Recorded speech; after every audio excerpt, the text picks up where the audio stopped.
What's up, everybody? It's your boy Wes Grand. You're watching Urban Nerd. This channel I give my nerd views on today's nerd news, but also give my reviews on Dragon Ball Z or Dragon Ball Super episodes. And I guess this is the last Dragon Ball Super episode review because it's episode 131.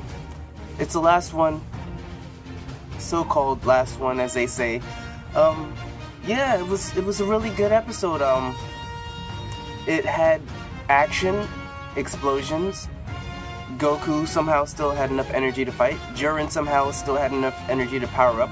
And yet this power scaling was so off that somehow Frieza and Android 17 could still take on a powered up Jiren. Which, okay, maybe he was just clinging on to the last bit of his energy. But hey, they did it. Teamwork makes the dream work. Android 17 and Vegeta, Frieza, they put up a good fight. They did some good teamwork. We had Android throwing him straight at Jiren, doing like Dolo shot. And the one thing that never fails is Frieza just always, for some reason, when it comes to the opponents he's fighting, monologues the hell out like just a regular enemy. Like, he could have taken Jiren out, but he lets Topo start cheerleading him. Like, dude, why are you letting him talk? Blow him the F up, just end it. Like, it should have been over. Jiren gave up. It was done. He had no more will to fight. Just blow this dude off the stage. But no, you let Topo talk, and then you talk, and start. Dog, Frieza, when are you gonna learn? You just take care of it. You don't do the regular villain trope and just monologue, because that always gives the opponent time to either gain some will back, gain some energy back, or someone to catch you off guard, because you always take care of it. But it still was a pretty good ending with Goku and Frieza teaming up, taking them out. 17 won, but I've seen some YouTube channels where it was predicted that 17 was probably gonna win, because why else would you have him pop up last minute out of nowhere, but then get knocked out? Hey, he could have did another MVP moment. He didn't have to be the last one standing and make the wish, but he did. And then he made the wish that we all knew was coming. He wished for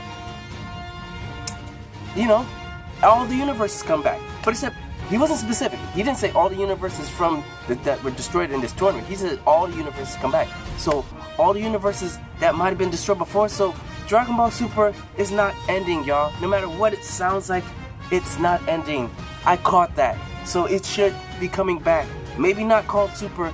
Maybe called Dragon Ball Ultra. I wouldn't be surprised if it's not called Dragon Ball Ultra. That sounds like the prime name for it now, because you got Dragon Ball Z, Dragon Ball Super. What's better than Super? Ultra Instinct, in fact. But yeah. So if you guys like this episode, like, let me know. Comment down below, because I want to talk about this, because it was a lot of things. Like this Dragon Ball Super in general. I just give a quick little thing. Dragon Ball Super in general, it had a lot of things. Like I said, if I was to bump this anime series, if I was graded all in all, from just the last episode, I bumped it up to a B. I bumped it up to B. Why? Because it just, that last episode, it caught me off guard. Like, it wasn't predictable. It's just something that. But now, with this episode, it's predictable. Universe 7 was going to win. But with the other episodes, like with Goku, always keep getting another power up.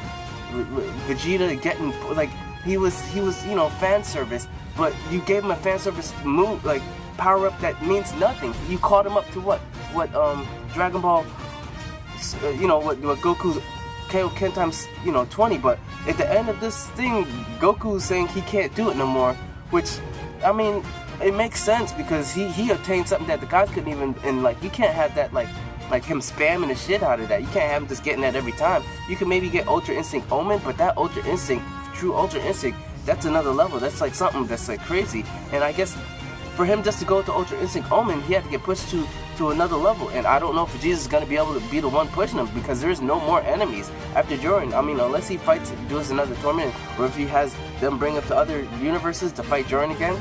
I don't see anybody else bringing up. But there is a movie coming out in November, December, which is going to be the Legends of the Saiyans, like the beginning, the history behind the Saiyans. So this new Saiyan, maybe he might be a legendary Saiyan like Broly, but with a God mode So he's an extra OP, because look at what they did with Kale. Kale was no one. Like, she literally just learned Super Saiyan, but yet she was able to go to like Broly level and take down a Super Saiyan Blue Goku. So, you know, plot. So let's see if that works out.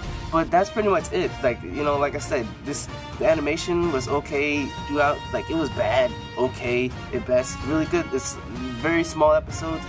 So like, its storyline just didn't really care. You giving Trunks another Super Saiyan form. Like I said, this anime in general, it was a C for me. But just from the last episode, it goes up to a B. This episode doesn't help it much. It was very predictable, but I still liked it. And I'm kind of sad that it's done, but I already know it's gonna come back. So that's pretty much my run of Dragon Ball Super episode 131. So, thank you. Just comment down below.